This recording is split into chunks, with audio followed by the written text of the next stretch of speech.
Buenas tardes con todos. El día de hoy tengo el agrado de presentar el trabajo educativo sobre la tuberculosis a cargo de las estudiantes que estamos cursando el quinto ciclo de la carrera profesional de enfermería, Ascon Hurtado Leonela, mi persona, Barzola Barra Celeste, Campos Trujillo Xiomara, Carbos Bazán Saray. La tuberculosis. La tuberculosis es la enfermedad infecciosa que causa mayor mortalidad en el mundo. El 95% de las muertes ocurre en países con ingresos bajos y medianos. Si bien toda persona puede contraer la tuberculosis, este problema es de particular importancia en los grupos de alto riesgo. Estos grupos son, por ejemplo, las personas que están en centros penitenciarios, las personas sin viviendas o cuya vivienda es insegura, los migrantes, personas que trabajan con ganados, que es la fuente del Mycobacterium bovis, y otros grupos socialmente vulnerables. A menudo tienen dificultades para acceder a los servicios públicos de salud. Capítulo 1. Definición. La tuberculosis es una enfermedad infecciosa causada en la mayoría de los casos por un microorganismo llamado Mycobacterium tuberculosis. Los microorganismos suelen entrar al cuerpo humano por inhalación. A través de los pulmones se diseminan desde su ubicación inicial en los pulmones a otras partes del cuerpo, por el torrente sanguíneo, el sistema linfático y las vías respiratorias, o por extensión directa a otros órganos. La tuberculosis afecta al cuerpo humano en dos etapas principales. La primera sucede cuando una persona se expone a los microorganismos de tipo contagioso y se infecta. En la segunda etapa, la persona con infección tuberculosa se enferma y manifiesta varios síntomas y signos que indican que la infección ha evolucionado hacia la enfermedad.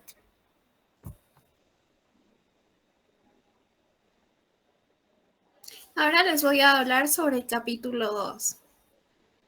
Anatomía del Mycobacterium tuberculosis. Como podemos observar en la figura 1, el Mycobacterium tuberculosis es un bacilo delgado, alargado, no esporulado, no móvil y estrictamente aeróbico.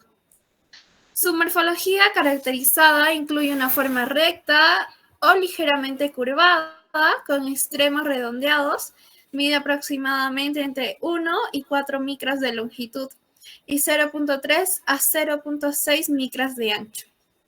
La pared celular, rica en lípidos complejos como el ácido micólicos, lo confiere propiedades tintoriales particulares en el ácido alcohol resistente, es decir, que retiene colorantes como la fucsina fenicada, incluso tras tratamientos con ácido y alcohol.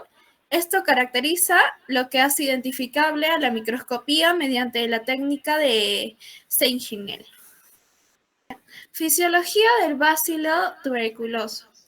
El bacilo tuberculoso posee un metabolismo lento y eficiente, se multiplica lentamente con un tiempo de duplicación promedio a 18 o 24 horas. Este crecimiento lento está relacionado con su pared celular altamente lipídico, que dificulta el transporte de nutrientes y limita la replicación rápida. Su fisiología le permite sobrevivir dentro de los macrófagos del hospedadero, en donde inhibe la función del fagosoma con el lisosoma, evadiendo así la destrucción celular. Además, se puede persistir en el estado latente durante años en los granulosomas, sobreviviendo en condiciones de hipoxia y bajos en pH, lo que convierte en un patógeno extremadamente resistente y adaptado a la vida intracelular. Fisiopatología de la tuberculosis. La infección por el Mycobacterium tuberculosis comienza en la inhalación de núcleos goticulares que contienen bacilos viables, que estos llegan a los alvéolos pulmonares, donde son fagocitados por macrófagos alveolares. Sin embargo, en lugar de ser destruidos, los bacilos pueden sobrevivir y replicarse dentro de estas células.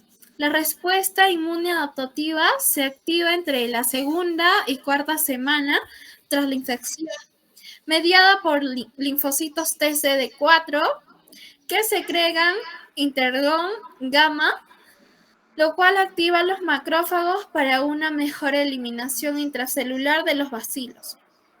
En este proceso se forma el granuloma tuberculoso, una estructura organizada compuesta por macrófagos, epiloides, células gigantes multinucleadas de Langerhans y un anillo periférico de linfocitos. El centro de granuloma puede sufrir necrosis gaseosa, caracterizada por el material amorfo y eosinófilico, sin estructura celular reconocible. Esta necrosis representa la incapacidad del sistema inmunológico para erradicar completamente el bacilo, pero al mismo tiempo evita su diseminación. Seguimos con la fisiopatología, que en algunos casos la respuesta inmunológica se debilita por la inmunosupresión, la malnutrición y otras causas, ¿no? Lo que lleva a la reactivación de focos latentes, que esto puede causar tuberculosis pulmonar activa con captación, diseminación brucógena, hemotisis y síntomas sistémicos como la fiebre, la sudoración nocturna, la pérdida de peso. La enfermedad puede diseminarse también por la vía hemopatogenia hacia órganos extrapulmonares, dando lugar a formas como la tuberculosis meningia, obstetricular o diseminada, como podemos observar. Ahí tenemos en la figura 2 el proceso de la fisiopatología de la tuberculosis. Bien, y ahora le doy paso a mi compañera para que les pueda explicar más sobre el capítulo 3. Buenas tardes, comenzamos con el capítulo 3. A continuación vamos a hablar sobre la nutrición.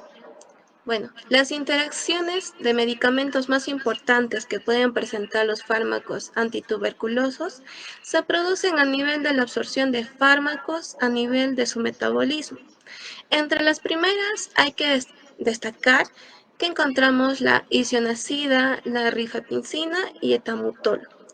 Requiere medio ácido para su absorción, por lo que esta empeora en presencia de fármacos que incrementen el pH gástrico o en pacientes con acloridria, lo que es frecuente en infectados de VIH. Especial importancia tienen los efectos de los alimentos sobre la absorción de los fármacos antituberculosos.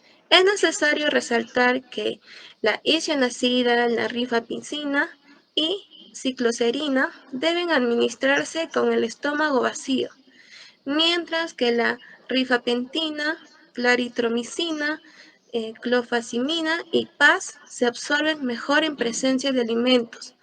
Por su parte, la biodisponibilidad de la piracidamida y etamutol y la rifabutina y fluoroquinolonas se ve mínimamente afectada por la presencia de alimentos, por lo que pueden administrarse juntos con las comidas. Continuamos. Las rimacinas, la R, ¿no? Más que la rifabutina, son ejemplos de inductores enzimáticos, por lo que pueden producir interacciones como fármacos, como anticoagulantes orales. También los anticonceptivos, los antidiabéticos orales, inmunosupresores, que son los ciclosporina y metadona, entre otros, reduciendo su eficacia terapéutica. En el caso de la rifampicina, el máximo efecto inductor aparece a los 9 a 12 días. Y la rifampicina también interacciona con los inhibidores de la proteasa, base del tratamiento de los infectados por VIH, reduciendo significativamente sus concentraciones plasmáticas. Continuamos con la farmacología. La tuberculosis se trata con antibióticos.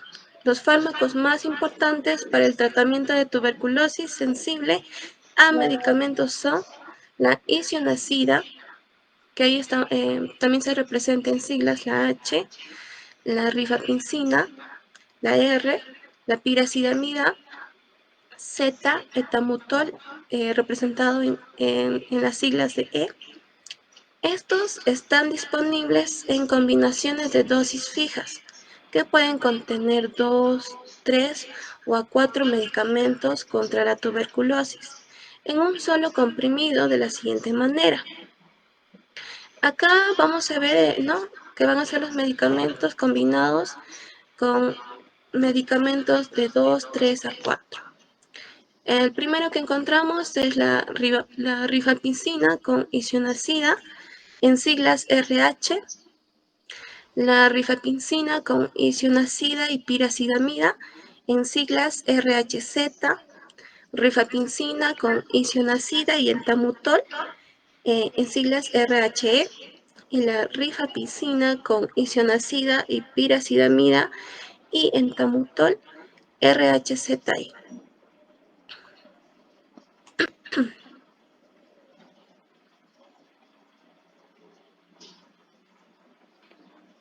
Continuamos.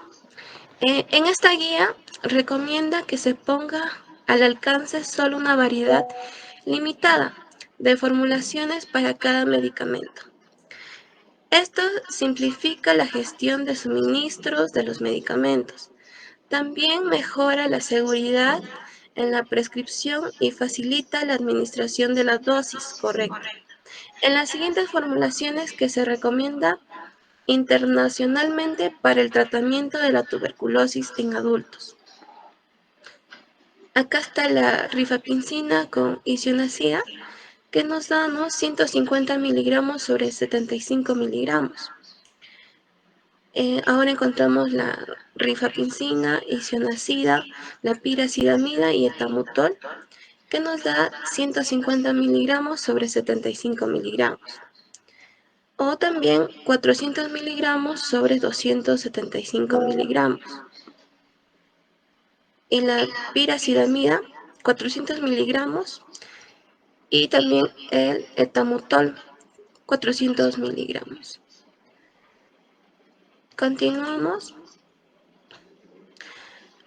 La pauta terapéutica de elección incluye la rifampicina e isoniazida diariamente durante 6 meses. Durante la fase inicial intensiva de 2 meses, el régimen se refuerza con la piracidamida y etamutol. Este es el primer tratamiento que se ofrece a los pacientes nuevos, es decir, las personas con tuberculosis que no han sido tratados previamente por tuberculosis o que recibieron tratamiento por menos de un mes. De ser posible, se deberían realizar pruebas a los pacientes nuevos para descartar la resistencia a la rifampicina, y a otros antibióticos que puede ser resistente en la tuberculosis. Doy paso a mi siguiente compañera para que les explique el capítulo 4. Ya, voy a continuar con el capítulo 4, en el cual encontramos el proceso de atención de enfermería, también conocido como PAE. En el PAE tenemos la fase de valoración, en el cual se encuentran los datos generales de nuestro caso, ¿no? Y está el nombre con las siglas MLR, edad, que es de 45 años, sexo masculino, procedencia de zona rural, diagnóstico médico, tuberculosis pulmonar activa, su estado nutricional con un índice de masa corporal baja, pérdida de peso mayor al 10% en 3 meses. Y dentro de los signos y síntomas están la tos persistente, fiebre vespertina, sudoración nocturna, astenia, disnea moderada. Y ahora continuamos con valoración por dominios, en el cual se encuentran los 13 dominios que en el primer lugar está el dominio 1, que es promoción de la salud, y el cual es no evaluable. ¿Por qué? Porque los datos que nos da nuestro caso no tiene relación o no nos brinda lo suficiente para poder realizar ello. En dominio 2 está nutrición, lo cual nos menciona pérdida de peso evidente, apetito disminuido. En dominio 3, que es eliminación e intercambio, se encuentran las secreciones respiratorias abundantes y tos crónica. En dominio 4, que está la actividad y reposo, es no evaluable. Dominio 5, percepción, cognición, de igual manera no evaluable. En dominio 6, que es autopercepción, de igual manera no evaluable. En el dominio 7, que es rol y relaciones, es de igual manera no evaluable. Dominio 8, que es sexualidad, de igual manera no evaluable. Dominio 9, que está el afrontamiento, tolerancia al estrés, preocupación por la estigmación social. Dominio 10, principios vitales, no evaluable. Dominio 11, seguridad, protección, diagnóstico confirmados de tuberculosis pulmonar activa contagiosa. En dominio 12 encontramos que es el confort, de igual manera no evaluable. En dominio 13, que es el crecimiento y desarrollo, finalmente también no evaluable. Ahora continuamos con la segunda fase, que es fase de diagnóstico, en el cual tenemos a los datos relevantes, confrontación con la literatura, análisis e interpretación de datos. En los datos relevantes nos dice pérdida de peso significativa, cansancio y debilidad con índice de masa muscular por debajo de lo normal, confrontación con la literatura, según Herman et al. 3, el diagnóstico de enfermería, desequilibrios nutricional, ingesta inferior a las necesidades ejecutadas corporales, se relaciona con una ingesta insuficiente de alimentos frente a las demandas metabólicas del organismo.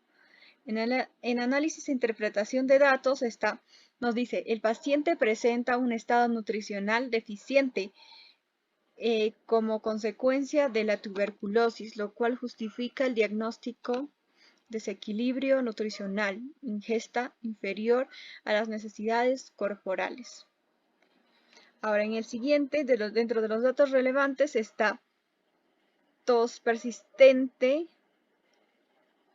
con expectoración, disnea leve o moderada, presenta de secreciones bronquiales,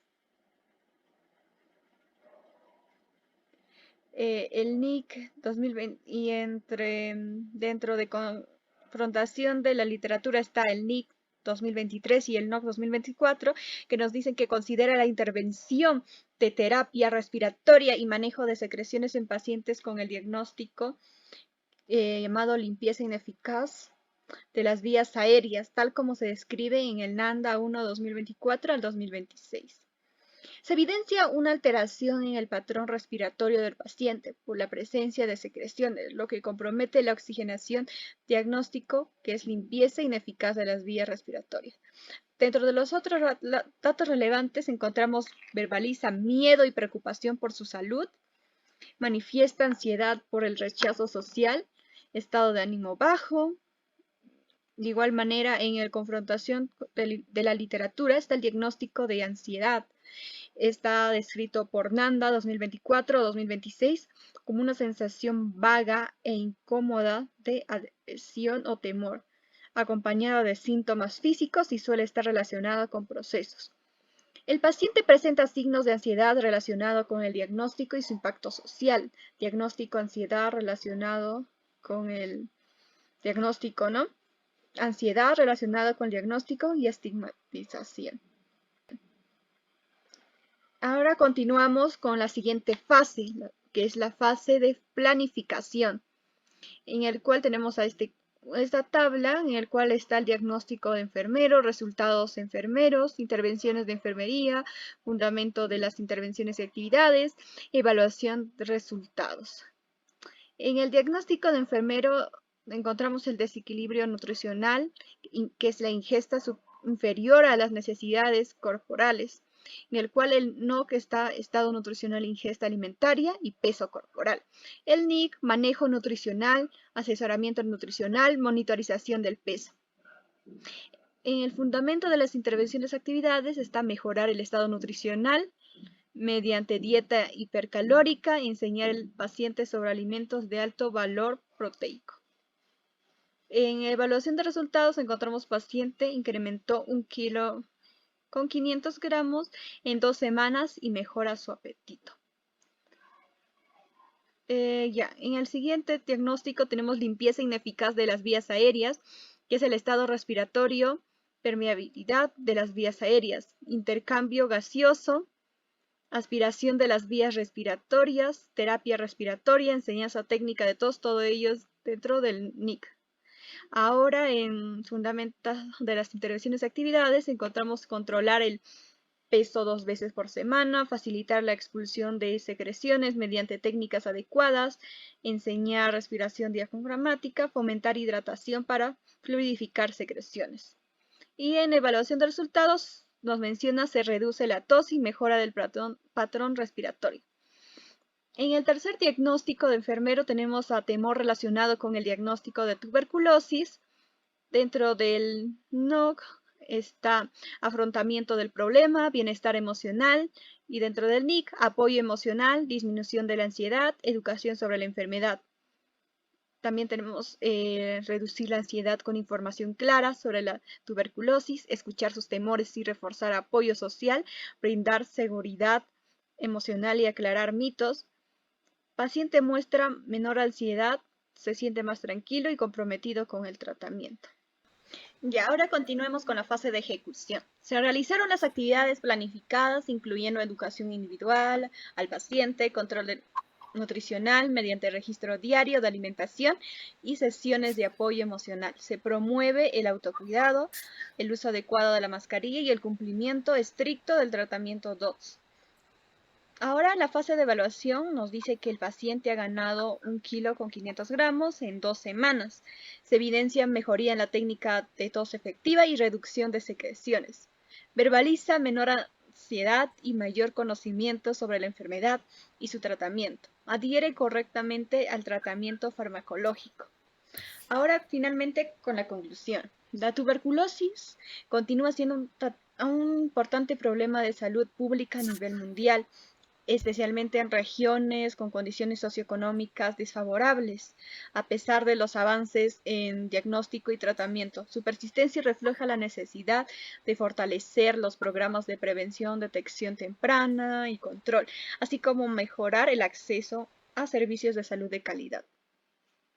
Por ello, es fundamental promover la educación sanitaria, garantizar la adherencia al tratamiento y fomentar la vigilancia epidemiológica para reducir la transmisión y evitar la aparición de estos cepos resistentes, ¿no? Solo mediante un enfoque integral y colaborativo será posible erradicar esta enfermedad y proteger a las poblaciones vulnerables.